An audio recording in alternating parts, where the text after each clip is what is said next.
Hi YouTube cousins, welcome to the high era where we're going to women who are healthy, elegant and rich in spirit, character and wisdom. I know I haven't been here in a while. A lot has been going on.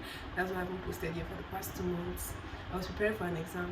I know I was taking exams, but like that was the final one. Like I'm done with my exams. Oh my gosh. I was preparing for my public health exam for me to become a registered public health nurse. I actually did pass the exam, so right now I'm a registered public health nurse. Like I'm a triple licensed nurse right now with a degree. I can't believe this. At what, 22? So that's what has been happening. Life has been a lot, and after the exam I needed a little break from everything. I needed to set my head straight. I needed to calm down from the exam. Will I call it exam high or exam rush? Like, you know, when you're taking exams, you're like the craziest version of yourself. And I just decided to calm down and just pause everything, YouTube, everything for a while and get myself together. So I just took a few weeks off. That's why I'm making this video now, to share with you guys the habits that I adopted to help me to feel like myself again, to help me get back into the high era. You know, that's the era we're in now. So if you haven't subscribed yet, hit the subscribe button and also hit the like button and share with your friends. So let's get right into the video. So the first soft, gentle and intentional habit that is getting me back into the high era, that is making me feel like myself again, is spending time with God. Quiet mornings with God. I don't joke with this. Even when I was taking my exams, like I always had my time with God.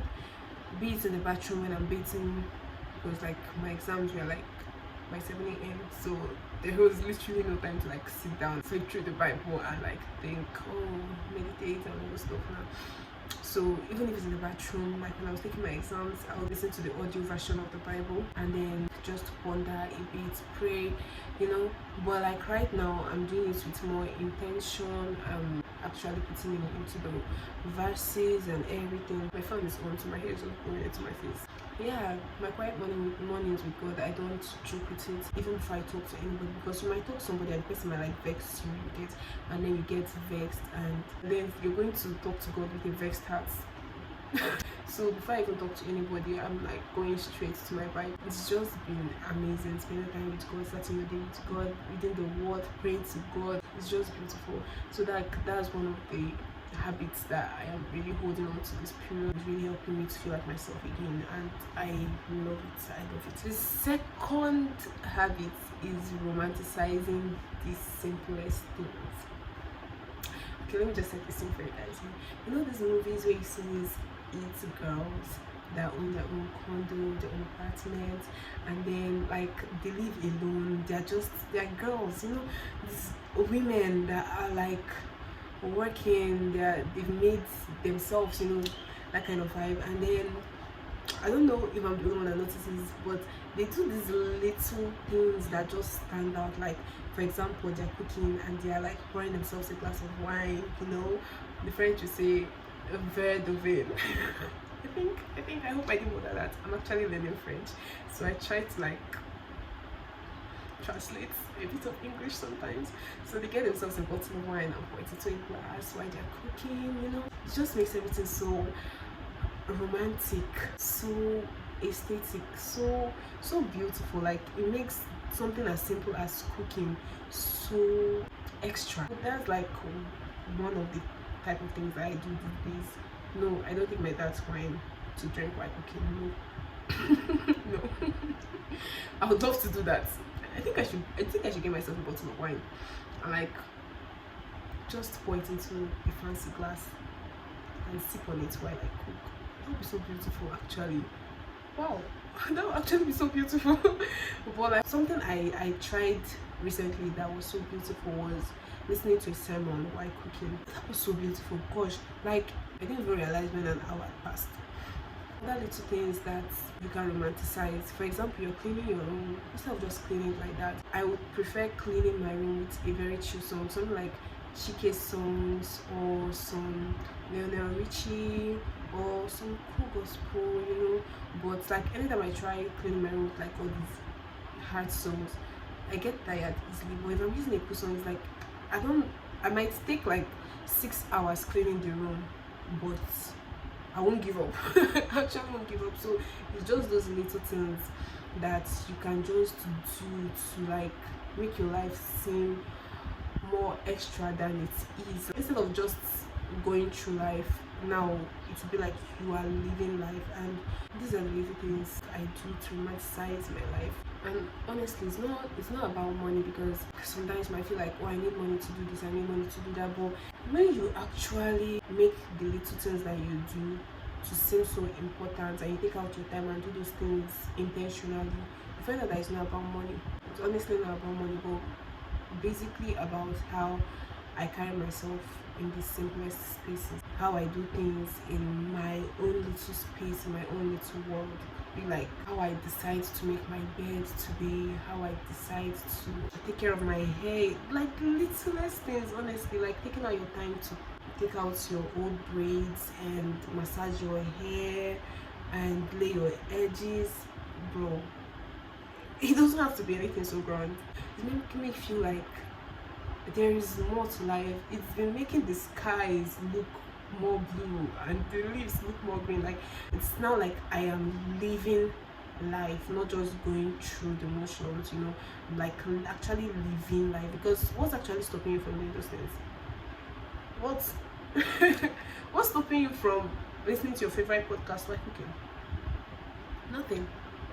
Nothing. Is because we think somewhere in our head that we are not those girls that we see on TV, but you are actually that girl, you know. You are. You actually are, and you just have to let yourself. And right now I am letting myself. And head habits is digital boundaries. I actually love that topic so much. I love digital boundaries. I love digital detoxification, but this is a bit different from digital detoxification. This is like digital boundaries, setting digital boundaries. And for me, the digital boundary I've set is deleting my TikTok and deleting my Instagram. I don't have any beef with those apps. I actually love them. That's why I deleted them. Can you imagine? Can you imagine that? I love them. That's why I deleted them. And I don't know when next I'll download them back. Although I would I would definitely do that at some point. But like right now, no, I don't need it, because being on those apps really takes me away from the present. I'm just there doom scrolling instead of like making the best out of the little time I have free from actually being a working class person. I'm actually enjoying this little time I have at home if I start working.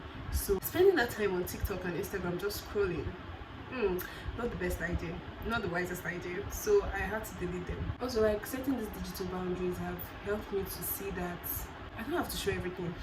I actually don't have to show everything, because when I was really using IG last year I was really into IG. I wanted to go my IG so bad last year. I still want to go my IG, but like I'm focusing on YouTube now.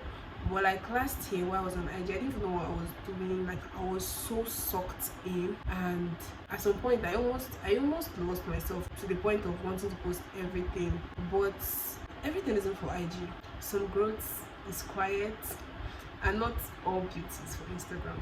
So that's what I've come to realize now, and I'm actually loving it here without Instagram. And TikTok's habit is called gentle planning. Yes, there's planning and there is gentle planning, and I am actually sticking with gentle planning because what if not for anything, the fact that it has gentle in the name.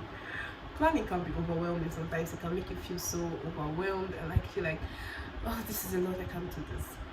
But with gentle planning, it's a bit different. Like I'm realizing that I don't have to do 10 things in a day. Yeah, just set strict priorities and do the 3 priorities. Because when I started this hair era, even before I put it out here on YouTube, that was like in January. I was having this to-do list that was like a whole page, like a lot of things to do, and it was overwhelming. At the end of the day, I'll be so tired and so stressed, and then I will start dreading the next day. Like it wasn't making sense to me that I was dreading doing the things that I actually love doing, because I actually love doing those things, but then I found myself dreading to do them. Like as I'm going to bed, I'm like, oh my gosh, I have to go through this again tomorrow. I realized that it was because I was overwhelming myself. I was giving myself so much to do when I didn't even have to do much. Here we take life slowly. There's no fast living here. Like, this hard era is for life, so there's no need for you to like try to rush and get everything done. No, all that matters is, are you doing at least 1% every day? Are you doing one thing that will make your life better every day? That's really all that matters. Even if it's one thing you're doing every day to make your life better, bro, you're winning. You're actually winning in life. You don't have to do everything. And that was what I realized. I formed the habit of gentle planning and not overwhelming myself with a lot of activities. Definitely there are some like non-negotiables that I have.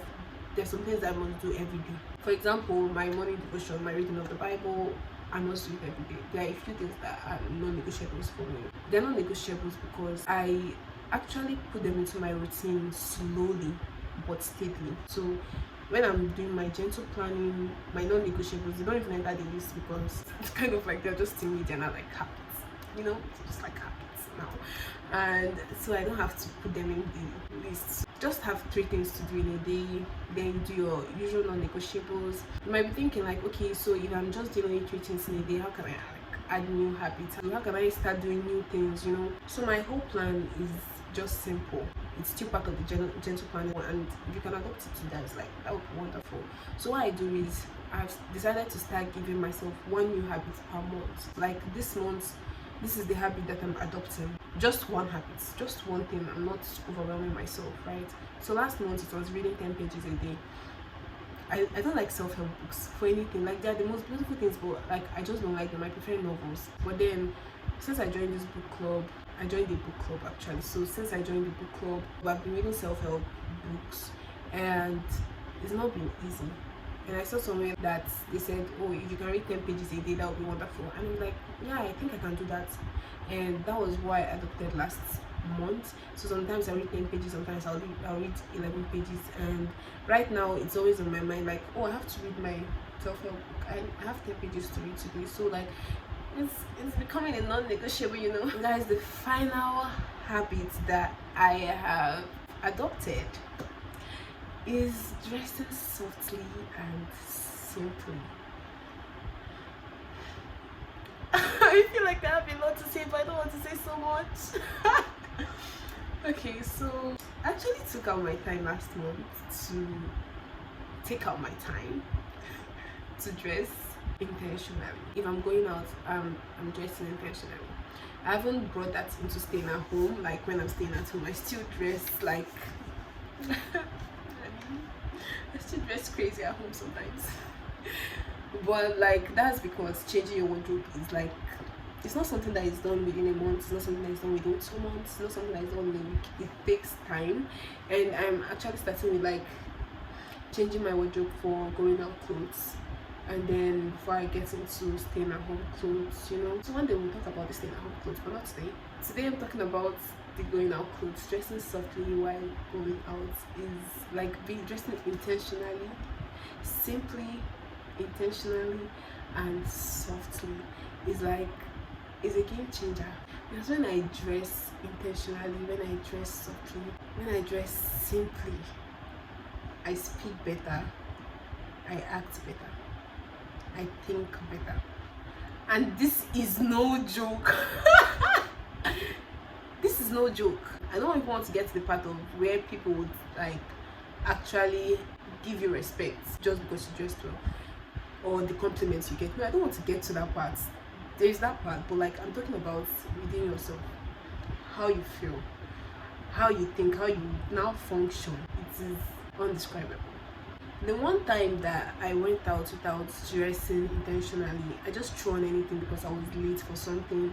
I needed to give someone something, and I was late. The person was waiting for me. It's been up to 10 minutes. I had to rush out, and I just grabbed anything, wore anything, and ran out. And I did not notice when I was going because I was in haste. And when I started coming back, I'd already calmed down. I was just looking at myself like, what? What? And then I actually got self-conscious, and I was like, oh my gosh, what am I wearing? That was also a little bit of wake-up call for me to realize that rushing can actually ruin a lot of things for you. Not being prepared can spoil things for you, you know. Because if I was prepared, I would have worn something more presentable to go out instead of looking like what I looked like that day. And I wouldn't feel self-conscious. I'll just be confident. I'll walk my head up, and all of that. And that was like a learning moment for me. I took my lesson. Okay, dressing intentionalities. We're not doing this not being intentional anymore. No, we are going to be intentional because it is not vanity. It's just a beauty of life. One of the beauties of life. It's a confidence booster. It's really a confidence booster. Yeah, these are the 5 habits that I have adopted to like make myself feel like myself again. So for the past few weeks I've been doing this back to back, and I don't plan to stop because, of course, like I've been saying in this video, it's beautiful. It's just like, these habits actually not fancy. They're just simple things that makes a girl a woman and a woman a lady. I'm loving it here. I'm loving the hair era. I'm loving the intentionality. I'm loving the gentleness. I'm loving the softness. It's just beautiful here. You know what I feel like right now? That sound. Oh, how I love being a woman. That's literally how I feel now. So guys, if you've been feeling off lately, this is a sign that it's okay to start small again, because after my exams I had to start again. So it's okay to start small again. So guys, tell me in the comments what habits you've adopted to make you to feel like yourself again. And if this video gave you peace, do hit the like button, share it with your friends, and subscribe for more hair era content. So with that, see you soon, love, and don't forget to remain hard.